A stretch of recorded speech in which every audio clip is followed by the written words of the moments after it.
자, 좀 쉬셨나요? 자, 보겠습니다. 혹시 아까 WHO가 제시한 심신이원론에서 제시한, 기억하세요? 심신이원론이야. 심신이원론. 그러면 이 중에서 마음은 별로 신경 안 쓰고 몸에 대해서 신경을 쓴다라고 했거든요. 그래서 요거를 신체 개념이라고 얘기를 합니다. 신체 개념.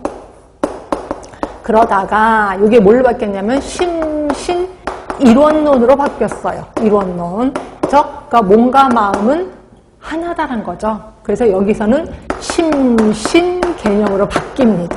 개념. 그리고 아까 WHO가 제시한 거 혹시 기억나세요? WHO는 뭐라 그랬어요? 신체적, 정신적, 사회적인, 그러니까 신체 있고 정신 있고 하나가 더 생겨서 사회적인 안녕 얘기를 했거든요. 그럼 이걸 뭐라고 하는데 생활 개념이라고 표현하고 있습니다. 생활 개념.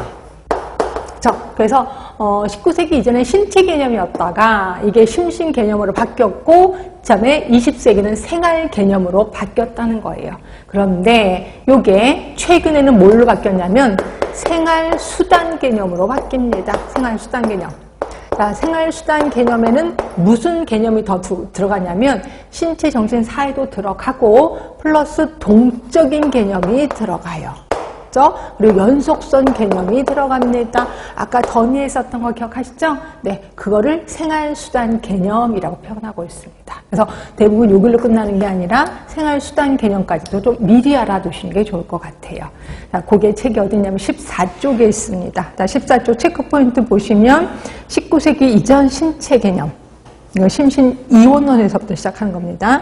19세기는 심신 개념, 심신이론론에서부터 시작을 하는 거죠. 생활 개념, 신체, 정신, 사회적인 측면, WHO의 정의입니다. 생활 수단 개념은 거기에 상대적인 건강 개념, 상대적인 건강 개념은 뭐냐면 뒷집 할머니보다는 나는 건강하지, 또는 1년 전보다는 나는 건강하지. 이게 상대적인 건강 개념이에요. 그리고 동적 개념, 연속성 건강 개념, 평형적인 건강 개념. 평형적이라는 거는 뭐 있었어요? 외부 환경에 내부 환경이 발빠르게 움직여. 그래서 평형을 이룬다, 밸런스를 이룬다 라고 하면 건강하다라는 개념이 포함된 게 생활수단 개념이라고 보시면 되고요. 이거는 오타와 헌장에서 제시가 됐다라고 보시면 돼요. 그래서 생활수단 개념까지 좀 기억을 해두시면 되고, 그럼 이제 낱말뜻풀이 조금만 들어갈게요. 건강권. 자, 건강권은 건강할 권리가 있다는 거예요. 자, 그런데 동그라미 1번 건강한 권리 기억하시죠? 예, 아까 말씀드렸죠? 2번 건강 돌봄을 받을 권리. 자, 세 번째입니다. 건강 돌봄 과정에서 차별받지 않을 권리가 있다는 거죠. 결국 내가 돌봄을 받는데 돈이 없어. 차별받으면 안 돼요. 내가 여자라고 해서 남자라고 해서 차별받으면 안 된다는 거죠. 이걸 우리 건강권이라고 표현하는 거고, 이러한 권리를 충족시켜주는 사람은 누구예요? 국가가 충족을 시켜줘야 된다는 거죠. 이게 건강권. 이건 나중에 또 나올 겁니다. 그때 제가 건강권 얘기할 때는 이걸 얘기하는구나 라고 보시면 될 것 같고, 이 건강권은 우리나라 법에서도 언급을 하는데, 체크포인트 볼게요. 헌법 10조, 헌법 34조, 35조, 36조 있는데 34조의 동그라미 3번을 보실래요?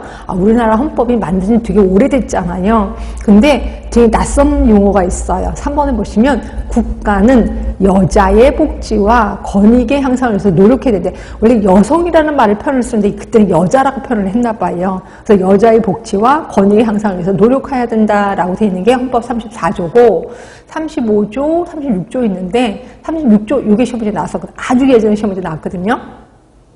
36조에 혼인과 가정생활은 개인의 존엄과 양성의 평등을 어쩌고저쩌고 돼 있고, 2번 국가는 모성의 보호를 위해서 노력해야 돼. 3번 모든 국민은 보건에 관해서 국가의 보호를 받는다. 근데 시험 문제는 어떻게 나왔냐면 다음 중 헌법 36조의 내용이 아닌 건 뭐냐? 이렇게 시험 문제 나왔어요. 1번, 2번, 3번 요거 그대로 썼고요. 4번은 여자의 복지와 권익의 향상을 노력해야 된다. 요게 한번 4번이 들어간 거야. 그러면 4번은 뭐예요? 34조 얘기예요. 그렇죠? 그럼 답은 4번인 거죠. 그러니까 시험 문제를 내도 이렇게 문제를 내나 싶을 정도로 말도 안 되게 이렇게 문제가 됐었습니다. 그때 나고 그다음에 이제 한 번도 나온 적은 없는데, 하여튼 헌법에서 건강권을 제시하고 있구나. 자, 그럼 보건의료기본법, 이건 시험에 자주 나옵니다. 보건의료기본법의 10조를 보시면 건강권이 있는데, 이 법은 모든 국민은 이 법 또는 다른 법률이 정하는 바에 따라 자신과 가족의 건강에 대해서 국가의 보호를 받을 권리가 있다. 이게 건강권. 그리고 2번, 모든 국민은 성별, 나이, 종교, 사회적인 신분, 경제적 사정 등을 이유로 자신과 가족의 건강에 관한 권리를 침해받지 않는다. 이것도 모두 건강권이에요. 그래서 요 두 개의 문장이 시험도 좀 자주 나옵니다. 어디에 있어? 보건의료 기본법에 있습니다. 예, 그것도 건강권 알아두시면 되고.